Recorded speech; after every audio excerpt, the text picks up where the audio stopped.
CVA's Accura Series, Bergara barrels for guaranteed accuracy, nitride for guaranteed rust proofing, and a rifle guaranteed to be the best muzzleloader you've ever shot. CVA, it's just a better gun. All right, guys, this next segment's being sponsored by Soul Shine Pizza. Y'all can find them at 4021 Hughes Crossing at Suite 101 over in Franklin, Tennessee, or give Steve Brandon a call, 615-379-7767. Let Steve and his crew take care of all your catering needs. He's got lunch specials Monday through Friday. Go in there and be sure to tell them thank you for all they do for us here at the show. All right, welcome back. If you guys want to call in tonight, have any questions, you're welcome to do that now, 615-737-7767.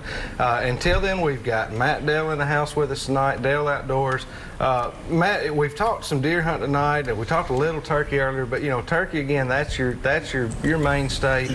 So I want to hit on something real quick that a lot of people probably want to know. Let's talk a little bit about fall turkey hunting. Yeah. Tell me a little bit in the difference in how you would call a fall gobbler, which now it's a bearded bird in the fall. It's not a hen. I mean, you can shoot a bearded hen, but it's bearded bird only is my point. So what's a little bit the differences there in how you're going to call the birds in the fall? Fall turkey hunting is not as popular as it used to be. I've always said it was the original turkey season. It was because that was the first season. The thing about fall turkey hunting is a lot of people think spring mind when they go out there. Mm-hmm. In the spring, it's all about the sex drive, hen to gobbler, gobbler to hen. In the fall, it's totally different. I always say this: it's gobbler to gobbler, hen to hen. The boys are batched up with the boys. The hens are batched up with the hens. So if you want to kill a fall longbeard, you got to sound like a gobbler. Now that don't mean go out there and shake a gobbler call, because they're not gobbling a lot of the whole this time. I mean, they will gobble at shot gobble, whatever. I think y'all heard one at a train the other day. Yeah. And they'll do that just like in the spring, but it's not as prevalent as it is in the spring. So this is where you have to really sound like a gobbler to attract a gobbler. A lot of people talk about going out there and keying and yelping and doing all this hen calling, and then they wind up calling a bunch of hens in. Yeah. It's not going to do you much good in Tennessee. So it's gobbler to gobbler. So you say, well, what does a gobbler do? A gobbler, what I say is, we all know Jake's yelp. They have that short little yelp.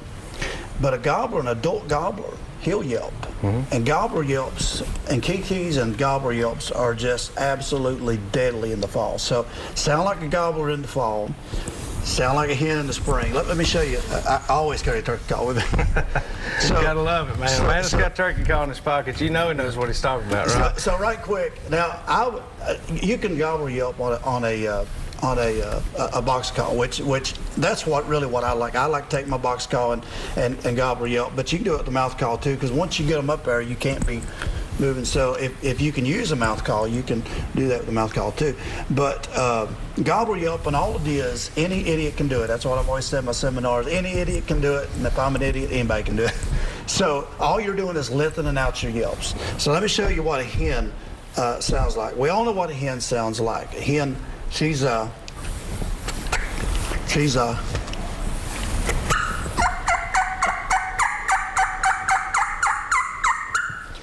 little fast, kind of more cadence. She's got a little bit more raspy, or more faster pace. A gobbler, all you're doing is just lengthening out your yelps. So when you go out there, all you're doing is you're just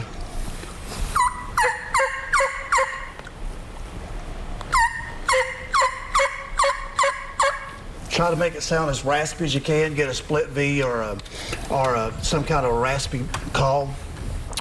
And all you're doing is just doing 4 or 5 notes, and you're just lengthening it out. So you take your box call and just lengthening out your yelps. I've got a bunch on my YouTube channel about gobbler yelp, and I actually gobbler yelp some in the spring. If you got which I know we're talking about fall, but I've actually had, it don't work every time. Nothing works all the time. Nothing does. That's why you got to have it all. That's why you got to. If I've got a henned up gobbler, which you're probably going to have this coming year in Tennessee, but if you got a gobbler out here with 4 or 5 hens and he ain't coming nothing else, he just won't pay no attention because he's already got what he wants. Sometimes instead of hen calling to him, trying to get the hen to come to you, which works sometimes, but if it ain't work, I'll gobbler yelp because I'm trying to sound like another gobbler that's moved in. Yeah. And I've actually had turkey. I've actually had a boss gobbler leave his hens. Now he may not leave them all the way. Yeah, but he might come close But he enough. might come at That's all that 30, matters. 40 yards That's that right. you need to get a 40-yard shot and Yeah. and kill it. But in the fall, I have seen this work so awesome. You know, you start gobbler yelping, Jake yelping. Just get on YouTube or get on line somewhere and listen to Jake's yelp. Listen. Now I always said this though, and it's so true. A good fall hunter will make an excellent spring hunter because you learn how to hunt turkeys when they ain't gobbling. Right. So if you can get all that education in the fall, then come spring, and people, I know people, they'll say, oh, you're a great turkey hunter, whatever the case. And I'm like, it's not probably that. It's just that I've learned turkeys and turkey behavior. You learn what they do. But you have to learn it in this fall. The fall is where you get a lot of that education at. And so come spring, especially on them years like we had this year in Tennessee, or Virginia both, well, they just wasn't gobbling much. See, I've got enough confidence to go out there and say, I don't care if they gobble or not, I'm going to kill them anyway. Yeah.